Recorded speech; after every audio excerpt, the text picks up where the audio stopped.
Games কখন games হয় জানতে হলে হর্ষ চিহ্ন এবং এর ব্যবহার জানতে হবে। হর্ষ হলো অবিলুপ্তির চিহ্ন। আমরা শুধু একটি ব্যঞ্জন উচ্চারণ করলে তার সঙ্গে একটি স্বরধ্বনি থাকে, যেমন কে, কয়ের সঙ্গে এ, খা, খয়ের সঙ্গে আ। কিন্তু যদি বলি ক, তখনও কয়ের সঙ্গে একটি বিলীন স্বরধ্বনি আছে, আর তা হলো অ। যদি কোনো কারণে উচ্চারণে এই অধ্বনিটির উচ্চারণ দরকার না হয়, তখনই হর্ষ চিহ্নটি ব্যবহার করা হয়। ইংরেজি গেমসকে বাংলায় গেমস লেখা হয়, তাহলে হর্ষ চিহ্নটি হবে ময়ের সঙ্গে, কারণ উচ্চারণটি গেমস। আর এই হর্ষ চিহ্নটা যদি ভুলবশত শয়ের সঙ্গে দেওয়া হয়, তাহলে শয়ের সঙ্গে অ নেই কিন্তু ময়ের সঙ্গে আছে, উচ্চারণ হবে গেমস। লিখতে হবে গেমস, হর্ষ হবে ময়ের সঙ্গে।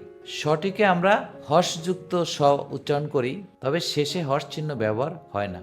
রডস ডয়ের সঙ্গে দিতে হবে, আর উল্টা দিলে হয়ে যাবে রডস।